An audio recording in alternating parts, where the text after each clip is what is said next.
Rob Astorino today says he just got a big win in his battle with Washington, that over affordable housing in Westchester. But it's a lot more complicated than that. We'll take a look at the controversy surrounding how the county exec has handled this over the past several years and what today's news means for Westchester and beyond. Then the Republican health care plan collapses. We'll take a look at what happened, why it went down, and what will happen next. And also, you'll want to see how President Trump is reacting today. Also, Governor Cuomo's poll numbers, they keep on falling, but now he's dealing with Nancy Pelosi, and the two of them are trying to turn Republican New York congressional seats blue. The question is, will they succeed, and how about his choices and chances in 2020? Good evening, everybody, and welcome to RFL. I'm Richard French. A very busy day in politics today, but we start first with an issue that wasn't decided at the ballot box, but more back and forth with Washington and potentially with a judge. Major developments in the long-running housing discrimination case in Westchester County that we have spoken at length about on this program over the years. The county's Republican executive, Rob Astorino, he's declaring victory today. That after the Department of Housing and Urban Development dropped its objections to one of the last barriers standing between the county and the completion of this long-debated settlement. Now, for the details and also what happens next, let's turn to our senior political correspondent, Andrew Whitman, and he's been covering this case here literally from years and from day one. It was one of the first issues this county executive inherited when he came into office. In fact, it came up in the process and in the campaign that first elected him as county executive. Rich, you mentioned day one. That was back in 2009. But despite the claims of victory, today is not the final day in this settlement. Still, that end could now be in sight. HUD has accepted our analysis of impediments, which means that the conclusion from HUD is that zoning in Westchester County is not exclusionary.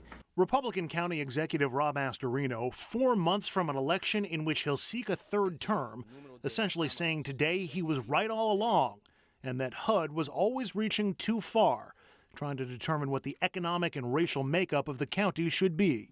The last major point of contention in the deal dealt with municipal zoning. In 10 consecutive reports to HUD, the county claimed zoning played no role in any housing discrimination, whether by income or race. And 10 consecutive times, HUD rejected that analysis and demanded the county try again. Then came the election of Donald Trump and his new HUD secretary, Ben Carson. It's something that he does not favor, the current policy of HUD. And I think he would be inclined to say we got to get back to HUD's roots, which is trying to build housing and those kind of things, as opposed to all the different things HUD does now. Astorino and the county submitted an 11th analysis for approval, with few, if any, differences from the previous 10. But this one followed the confirmation of Lynn Patton as HUD's new regional administrator. Patton has no experience in housing. She was Eric Trump's wedding planner. And despite little changing from past submissions, the new regime at HUD approved Westchester's analysis. This is vindication for Westchester and our local municipalities, that it is a victory won on facts, on principle, and on persistence. After admitting it did not do due diligence on requirements to receive federal funding more than a decade ago, Westchester legislators approved the deal, in which the county would build 750 units of affordable housing, would advertise them mainly to people outside the county, and would eliminate any remaining barriers to fair housing. Astorino agreed to do so, expressly saying he would abide by the deal while campaigning for his first term also in 2009. And the county completed the housing requirement ahead of schedule and has been advertising as well. But Astorino repeatedly clashed with HUD over the zoning questions, claiming the county did not have the power to compel municipalities to change their laws, even as HUD said otherwise.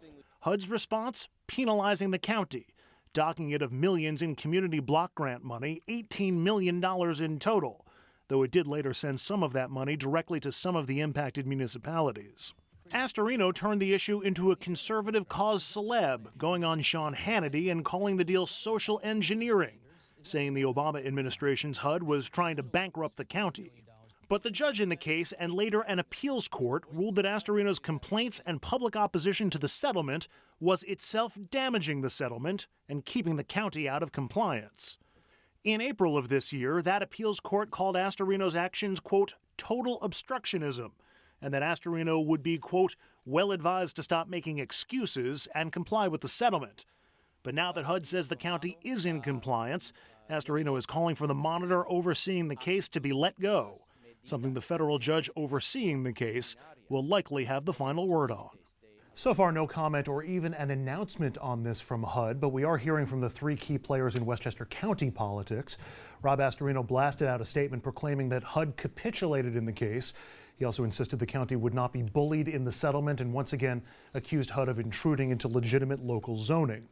Board Chairman Mike Kaplowitz, a Democrat in a power-sharing deal with Republicans along the lines of the IDC in Albany, called this a positive day for the county and that he can finally see the finish line in the settlement. But he also took a shot at HUD as well, referring to their, quote, imposition of quotas and directives from Washington. As for the top Democrat on the county board, Majority Leader Catherine Borgia referenced the years of wasted money the county spent and lost defending the case. Her money quote is towards the end here, quote, the difference now is that this attempt comes on the heels of Lynn Patton's, a former Eric Trump Foundation event planner, appointment as HUD Region 2 administrator. Rich? All right, Andrew, let's bring in our panel right now. Michael Tobin, independent political consultant. Dominic Carter, political journalist and author. Richard St. Paul, Republican strategist, former vice chair for the National Black Republican Association. And Andrew Whitman, who you met, our senior political correspondent. Andrew, we mentioned this is not the final step. Federal judge has to weigh in, and the same federal judge who has weighed in before on this case and never to this point, let's say, in the hopes of the county. I'd say it's about 90-10 her rulings in favor of HUD as opposed to her rulings in favor of the county. And again, that was the prior HUD. That's correct. And keep in mind, HUD is not the only party in this case. The Anti-Discrimination Center in New York City brought the original suit, and they are not, you know, if you've had any dealings with them, they're not going to take their teeth out of this in any way, shape, or form until the judge orders them to do it. Astorino's calling for the monitor to be removed. That's also a decision that the judge would have to make. In terms of, well, we're going to see if this is even a victory, but even if it was, at what cost, Richard? You're an attorney in addition to being involved in politics. I mean, millions of dollars in legal fees were spent. The county, maybe it helped him in some political circles, but the unwanted attention, the paper of record in here wrote scathing editorial after scathing editorial throughout. We've taken the county exec to task over this. Again, what I never understood was, he didn't sign the deal. He inherited the deal. Andy Spano did the deal. Andy Spano took the money from the federal government. Spano, the former Democratic county exec here, took the money and never abided by the terms of it. Not Rob's fault. He wins the election. He inherits the deal. County legislature goes along with the deal that Andy struck with the feds. All of a sudden, Rob, with me, I was moderating the debate, said, I don't like it, but I'm going to live with it, turns around and says, yep, you know what? I don't like it, so I'm not going to do it. And years and years and millions of dollars later, he can claim he won. But by any definition, even if the federal judge, and I have my doubts, upholds what HUD did here, it is a Pyrrhic victory. I mean, at what cost? All the bad press that came along with it, I just didn't understand this fight from jump. Well, I think a few things. One, the county executive has said that they've met their instructions of what they were supposed to do under the settlement deal, which was build a certain amount of housing. They have met and exceeded that. In terms of the money issue, you know, the good thing about what the county executive did is keep this matter in-house. So it wasn't like he had to hire an outside firm. This matter was handled by the county attorney's office, which saved the people of Westchester a lot of money. And third, more importantly, it was discretionary challenges that he kept doing. Let's not make it sound like he's the savior of the county. But imagine if you hired a big law firm to do it, how much it would have cost versus keeping it. You know, the third and more importantly is that being a former city councilman and understanding and an attorney, where the Supreme Court in the 1920s said that localities have the ability to zone, and the difference here is that HUD is saying that.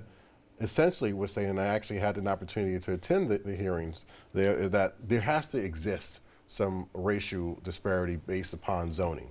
And it really, we're basically telling the county that it exists and go find it, when that's not in fact what happens. What we're looking at is, should you build multi-housing in single-family zone areas? And certainly, that's not what should happen here. I'll be charitable with my good friend Richard. There were several counties, several communities when they looked closer.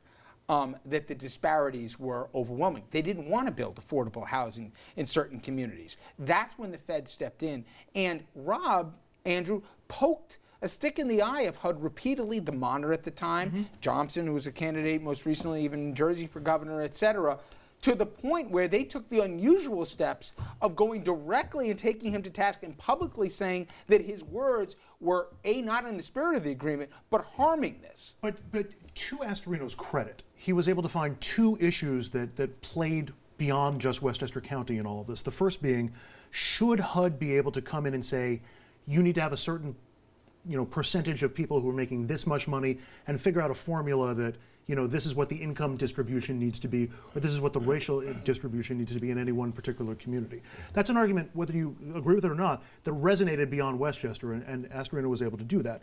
And then once the judge slapped Astorino for his comments undermining the spirit of the agreement, which I tend to agree with the judge in that case, Astorino was able to co-opt that into another valid argument, which is, as the county executive, don't I have the right to complain about this ruling and about this settlement? Aren't you abridging my First Amendment rights in this process? So he was able to boil it down to two issues that played beyond the borders of Westchester County. Within the county, though, you saw that lingering memory from Andy Spano, the former county executive, in 2009, selling this to the board members, saying, do not make us the symbol of racism. Don't do that. I mean, that still resonates with me today because it's such a stark thing to say, and there were fears that the county would be seen that way. The Republican Party, pulling up 10,000 feet. I'm not intimately familiar with this case, although Andrew's synopsis of it was all the cliff notes I needed. Checks in the mail. Thank you. The Republican Party, after Obama's administration, drifted further right. And Astorino, looking to a future as a Republican gubernatorial candidate, which he was, and perhaps for other offices, saw moving right with the party and railing against Obama's HUD administration was, to Andrew's, again, well-considered point, his ticket to Hannity and O'Reilly and a national audience on an issue that embraced the sort of zeitgeist of where the right was going at that time. But these things go on forever. What was that HBO series on what was going on in Yonkers? Show Me a Hero. I mean, these things go on, Dominic, for how long? Generations in some cases. Don, you take out, though, the legal element of this. For people who didn't know the story, who would talk to me about this, the basic vibe was there was an us and them. No. And clearly, people didn't want certain people living in certain communities, and the county executive was doing everything in his power to say, no, not in Scarsdale. Oh, no, not in Harrison. You can stay in Yonkers, you can go to Mount Vernon, but don't go there. Whether that was fair or not, that's the perception from a lot of people from the outside. I think there's an element to that I can't disagree 100% with, but in broad strokes, it didn't have a good look. Richard, the perception, no matter how you feel the merits go in this case, the perception is the long history of, please don't bring those black folks in my community. Let's call it what it is. That's what it is, plain and simple. Now, we can dress it up, we can use political terms, but we don't want these black folks in Scarsdale. We don't want them in this community. That's the bottom line premise. And that's also one of the issues. Rob Astorino appears to be a very good man, but that's also one of the issues, one of the underwriting issues throughout all of this. Richard, let's call this for what it is. For what it is. This is what happens when you take a brain surgeon who makes a fool out of himself on the campaign and make him the HUD secretary. And then when you take Eric Trump's wedding planner and you make her a regional HUD person. That's what this is, plain and simple. This deal was going to go down because Trump and Astorino are cool with each other. At the end, though, Andrew, the part that everybody, you can have good and decent debates about, hey, was there an overreach by the former HUD administration? Where are the lines that a county can't? But what everybody forgets about this is nobody made the county take the money. Former county exec, he took the money. And when you go into a deal and you sign on the bottom line, you accept the provisions that are attached to it. Again, it wasn't his fault if you think it was a bad deal. But the county took the money. The new guy comes in and says, I don't care. Want the money, but I want to have to live with the agreement. You can't do that. And that, to me, as much as the racial elements of that, was the part that always drove me crazy, which is you don't get to pick which clauses of the contract you're going to adhere to. It's either a deal or it's not a deal. They took it, and he's got to live with it. All right, when we come back here, huge news in Washington today on the always contentious issue of health care. We're going to take a look at how President Trump's own words and own party not only backfired, but have turned on him again. Stay with us.